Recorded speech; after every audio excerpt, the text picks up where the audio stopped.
No Tô no Meu Direito de hoje, nós vamos falar sobre direito das empregadas domésticas, jornada, hora extra, carteira assinada, o que é e o que não é obrigação. E para conversar sobre este assunto, nós convidamos o advogado especialista em direito do trabalho, o doutor Daniel Bastos, que já está aqui no estúdio com a gente. Doutor, seja muito bem-vindo ao Tô no Meu Direito. Rafael, eu que agradeço o seu convite, é um prazer estar aqui e a gente vai tentar trazer a informação da forma mais mastigada, digamos assim, para o nosso telespectador, para facilitar o acesso à informação. Neste ano, doutor, a lei número 150/2015, né? Isso completa uma década em vigor e ainda assim há muitas dúvidas sobre este tema. Para começar, explica para a gente o que é que define um empregado doméstico. Vamos lá, essa é uma pergunta excelente. O empregado doméstico é aquela pessoa que trabalha de forma no âmbito residencial, recebendo ordens do seu empregador para uma família ou para uma determinada pessoa. E esse trabalho ele tem uma finalidade não lucrativa, porque a finalidade é justamente fazer um serviço doméstico. Então é muito importante dizer isso, porque quando a gente fala de empregado doméstico, a gente pensa logo em quem está cozinhando, quem está limpando. Mas por esse conceito, o piscineiro também pode ser empregado doméstico, o motorista particular também pode ser empregado doméstico, o jardineiro também pode ser empregado doméstico. E por outro lado, se você contrata uma pessoa para fazer ali um bolo dentro de casa para vender, geladinhos, picolé, já deixa de ser empregado doméstico. Por quê? Porque já passa a ter uma finalidade lucrativa. Doutor, o que define, né? O senhor já explicou, mas segundo a lei, qual deve ser a jornada de trabalho desse grupo? Bom, nesse ponto, o empregado doméstico, apesar de ele ter uma lei específica, como você citou, a Lei Complementar 150, ele segue a regra geral, que é 8 horas por dia e 44 por semana. Então, em regra geral, é a mesma que os demais trabalhadores. Doutor Daniel, no caso das diaristas, há uma diferença, né? Qual é essa diferença entre a empregada doméstica e a diarista? Olha, Rafael, essa pergunta é super interessante porque ajuda a esclarecer muitas dúvidas. A principal diferença da diarista para a empregada doméstica é a frequência. Então, a lei foi muito generosa nesse ponto porque ela especificou, ela deixou claro, ela não deixou dúvidas. O que passar de 2 dias na semana passa a ser considerado empregado doméstico. Então, a diarista, ela presta serviço no máximo até 2 vezes por semana. E a empregada doméstica, ela passa disso. Mas eu vou além. Apesar da lei ter estipulado esse critério, um outro critério fundamental também é a subordinação. Porque a empregada doméstica, ela tem esse elemento em relação ao seu patrão, que é a subordinação. Veja o impacto prático disso. A diarista, ela pode recusar o serviço daquele dia. Então, você chama uma diarista, por exemplo, para fazer a sua faxina na quarta-feira, ela pode recusar a faxina naquele dia sem qualquer problema. Já o empregado doméstico, por estar subordinado, se ele falta injustificadamente aquele dia, ele corre risco de ter o desconto salarial referente àquele dia. Então, mesmo dentro, ela já tem um costume ali de prestar um serviço como diarista para uma determinada pessoa, mesmo assim ela pode dizer, ó, esse dia eu não posso, tal dia não há nenhuma... Perfeito, é uma relação que tem mais liberdades, né? É a relação da diarista com a pessoa que vai tomar esse serviço, e ela tem essa liberdade de poder fixar os dias, acordar os dias que ela vai, os horários. É diferente do empregado doméstico, que ela está subordinada ao seu empregador, que é aquela família ou uma determinada pessoa que é patrão daquela empregada doméstica. Doutor Daniel, a gente infelizmente acompanha, né, na TV, nos noticiários, que muitas pessoas foram trabalhar como empregada doméstica ou como diarista e foram submetidas a trabalhos análogos à escravidão. Como evitar cair nesse tipo de golpe? Perfeito. Isso que você está falando, isso é mais comum do que a gente imagina. Então, geralmente, o aliciador, né, que vai buscar essas pessoas, né, se aproveita de pessoas de pouca instrução, geralmente de locais muito distantes de onde ele realmente vai trabalhar, de onde esse empregado vai trabalhar, e quase sempre com promessas muito fantasiosas. Então, é como se fosse um canto de sereia, né? Uma promessa de um salário acima do que geralmente se paga, né? Vantagens, né, sedutoras. E aí, no final das contas, quando esse empregado ele é deslocado e ele vai trabalhar numa determinada localidade para ser submetido a uma condição análoga a escravo, ele já chega lá devendo. Então, ele chega lá devendo a passagem, ele chega lá devendo a farda, ele chega lá devendo a alimentação que ele vai comer, o que não pode acontecer. e aí ele fica preso àquela dívida, inclusive muitas vezes ameaçado de morte. Então, o empregado que passar por essa situação, ele pode fazer uma denúncia à Polícia Federal ou ao Ministério Público do Trabalho. Mudando de assunto agora, doutor, como a empregada pode saber quanto vale a hora de trabalho dela, né? A que a gente chama de diária? Perfeito. Olha só, a hora trabalhada ela é calculada da seguinte forma. Você pega o salário bruto da trabalhadora e divide por 220. Por que 220? É o divisor legal, é como se fosse a carga mensal dela. Então você pega o salário e divide por aquele valor. Se você considerar hoje que o salário mínimo hoje ele é 1.621 e você dividir por esse valor, que é 220, o divisor, você vai chegar a um valor hora aí de pouco mais de R$ 7,00. Isso, evidentemente, sem considerar os encargos que estão em cima também. E no caso da hora extra, como deve ser paga? Pode ser compensada com a folga? Perfeito. O empregado doméstico, ele também tem direito a horas extras. E aqui eu faço questão de enfatizar um ponto muito curioso. O direito às horas extras é um direito conhecido por todos os trabalhadores. E ele está consagrado na Constituição Federal desde 88. Então, há quase 40 anos, esse direito está previsto em lei. Mas, curiosamente, para os empregados domésticos, eles só passaram a constar na Constituição a partir da Emenda Constitucional 72 de 2013. Eu estou falando de uma forma um pouco mais técnica, só para contextualizar, Sim. que de 88, o doméstico só passou a ter reconhecido em 2013. E depois veio ser regulamentado em 2015. Muito tempo. Muito tempo depois. Então, veja que é uma categoria que foi privada de um direito elementar durante muito tempo. Então, a hora extra ela é paga com um adicional de 50%, mas é possível, sim, fazer um banco de horas. Então, o que a lei prevê é o seguinte, as primeiras 40 horas extras obrigatoriamente devem ser pagas, com adicional de pelo menos 50%, e o restante pode ir para um banco de horas, que deve ser compensado no prazo máximo de 1 ano. Doutor, a empregada doméstica que convive, né, que mora na casa do empregador, o que ela deve se atentar? Essa pergunta é fundamental porque evita confusões. A empregada doméstica, ela pode residir no local onde ela trabalha. Não há vedação legal para isso. Mas é fundamental que o patrão e a empregada tenham essa consciência de que o momento do trabalho é o momento do trabalho. O momento do lazer, de descanso, é o momento de descanso.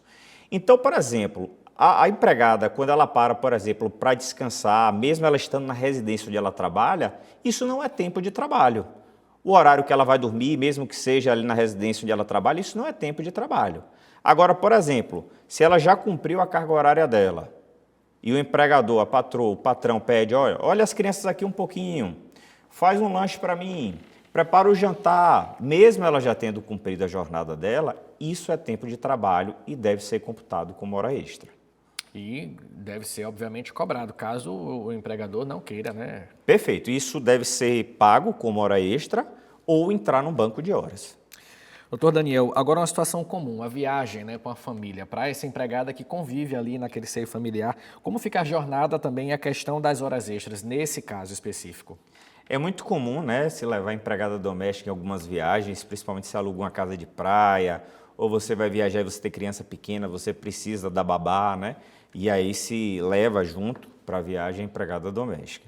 Nesses casos, o tempo de deslocamento que a empregada gasta não é considerado tempo de trabalho. Agora, chegando no destino, ela vai seguir exatamente a mesma regra geral, 8 horas por dia e 44 por semana. Agora, veja um detalhe muito importante. A lei, consciente de que é um desgaste maior para o empregado, ter que sair de sua cidade para poder trabalhar em outro local, considera que essa hora ela deve ser paga com um adicional de 25%. Então, a empregada, quando ela trabalha numa viagem, ela tem direito a ter essa hora acrescida de 25%. E, evidentemente, se ela ultrapassar o limite legal dela também, ela também vai ter direito a receber as horas extras. A gente está conversando com o doutor Daniel Bastos, especialista em direito, né, de trabalho, sobre o direito das empregadas domésticas. Vamos fazer um rápido intervalo, daqui a pouco a gente retorna com muito mais informação aqui no Tô no Meu Direito.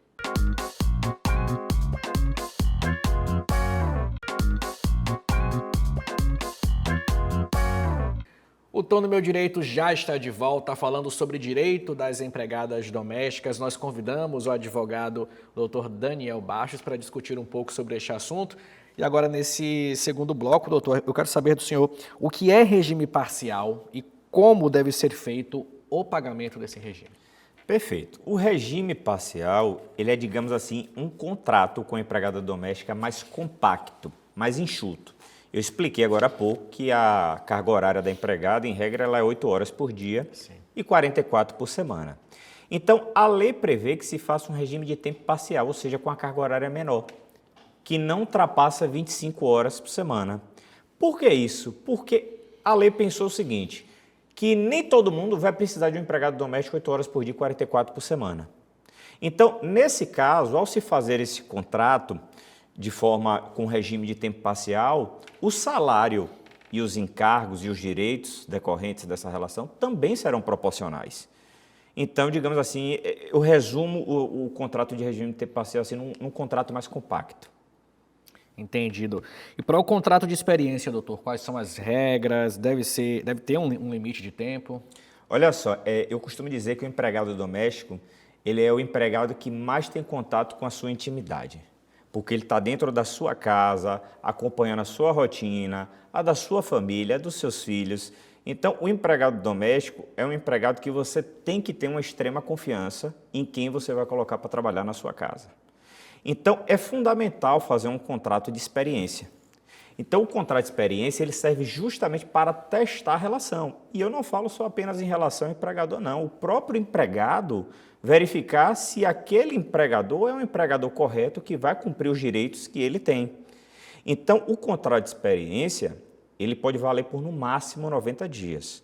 É o tempo suficiente para que ambas as partes decidam se dali para frente eles querem firmar um contrato por tempo indeterminado. Se vão prosseguir, exatamente, ou se eles encerram ali. Agora, um detalhe fundamental. Esse contrato ele só pode ser renovado uma vez. Ele não pode ser renovado mais de uma vez. Então, ou você faz 30 mais 60, ou 45 mais 45, mas você não pode fazer, por exemplo, 30, 30 e 30. Não. Por quê? Porque o objetivo do contrato de experiência é um tempo ali razoável para que ambas as partes se conheçam e saibam se vão se adequar à relação dali para frente. No caso das férias, doutor Daniel, como funcionam? Esse empregado tem direito às férias também? É um direito também garantido às empregadas domésticas. Então, após 12 meses de trabalho, ela adquire o direito às férias de 30 dias, que deve ser pago com um acréscimo de 1/3, assim como os demais empregados. E o empregador, o patrão, ele tem até um ano também, até 12 meses, para conceder essas férias. Só que tem um detalhe muito importante que muita gente ainda tem dúvida e eu faço questão de esclarecer. Quem define esse período das férias é o patrão, é o empregador. Então, muitas vezes o empregado pensa assim, eu quero tirar férias tal mês. Não é possível que o empregado escolha. Evidentemente que isso, se puder ser conversado e combinado, ótimo, vai agradar ambas as partes. No consenso, exatamente. Né? Então, de vez em quando, por exemplo, o empregado pode decidir querer fazer uma viagem no determinado mês das suas férias e passar isso para o seu patrão e isso for acordado, não tem problema nenhum. Mas essa prerrogativa, esse poder, realmente é do patrão. Entendido. No caso de comida, água, luz, isso pode ser descontado também para o empregado que, inclusive, convive ali na casa, doutor? Perfeito. A lei veda expressamente o desconto disso, né? Porque é muito comum o empregado doméstico fazer as refeições no local onde ele trabalha. Então, o empregado doméstico, geralmente, ele toma o café da manhã, ele almoça, ele janta lá no local onde ele trabalha.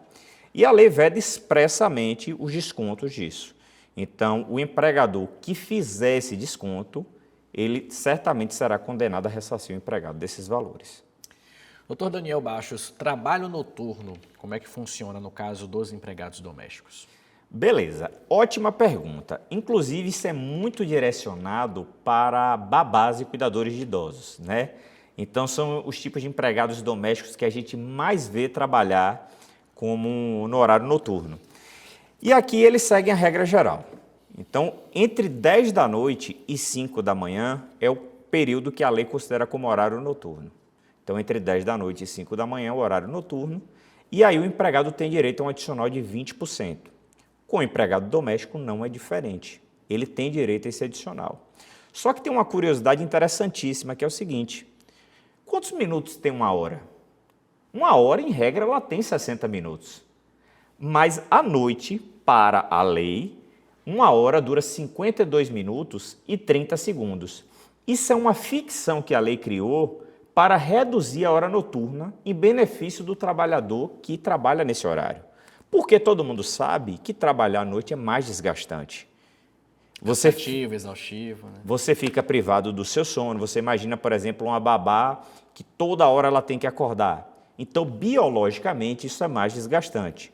Por conta disso, além do adicional de 20%, a lei diz, olha, a hora noturna, ela dura 52 minutos e 30 segundos. Por isso que se você fizer a conta, entre 10 da noite e 5 da manhã, você tem 7 horas de 60 minutos. Mas você vai ter 8 horas de 52 minutos e 30 segundos, completando uma jornada. E ali também é o adicional noturno, né? Perfeito, de 20% sobre a hora trabalhada. Doutor Daniel, todo trabalhador com carteira assinada acaba sujeito, né, a cumprir o aviso prévio. O que a lei prevê no caso, né, dos empregados domésticos, nesse caso específico? O empregado doméstico, nesse caso, ele não foge da regra geral. Então, se o empregador decidiu rescindir o contrato, ou ele paga o aviso prévio, ou o empregado vai cumprir o aviso, né, que é pelo menos de 30 dias e se ele tiver mais de um ano, vai sendo acrescido 3 dias a cada ano. Então, é um aviso prévio de pelo menos 30 dias. E se acontecer um acidente de trabalho, o que deve ser feito, doutor?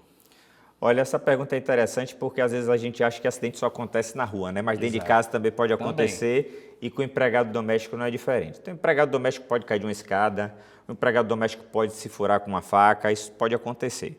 Então, se o empregado doméstico sofrer um acidente, ele poderá sim ser encostado no INSS e receber os benefícios previdenciários correspondentes. Se acontecer o extremo, por exemplo, de uma morte, ao mesmo tempo, os seus dependentes também terão direito de receber a pensão por morte. Era uma das perguntas que eu já ia fazer para o senhor. Em caso de morte, a família tem direito ao benefício, né? Perfeito. A família tem direito, né, os dependentes, se esse empregado ele for um segurado, e a lei o considera como um segurado, para que os dependentes recebam a pensão por morte. E um detalhe muito importante, a depender de como esse acidente aconteceu, se, por exemplo, houve uma culpa do empregador, a depender de como esse acidente aconteceu, o próprio patrão poderá também ter que indenizar essa família. É preciso analisar caso a caso para saber se isso vai acontecer. Doutor, para a gente finalizar, quais descontos podem ser feitos no salário do empregado doméstico? Perfeito. Um dos que não pode, nós já conversamos aqui, é a questão da alimentação, energia, né? Isso não pode. Agora, a lei permite, sim, alguns descontos salariais do empregado doméstico. Por exemplo, adiantamento salarial. Às vezes acontece do empregado pedir um adiantamento. Evidentemente, no final do mês, aquele valor vai ser abatido. Outro que é muito comum também, faltas injustificadas. Então, o empregado doméstico, diferente do diarista, ele não pode se recusar a trabalhar no dia que ele está escalado para trabalhar. Então, se ele faltar injustificadamente, não apresentar atestado médico, aquele dia também sofrerá o desconto salarial.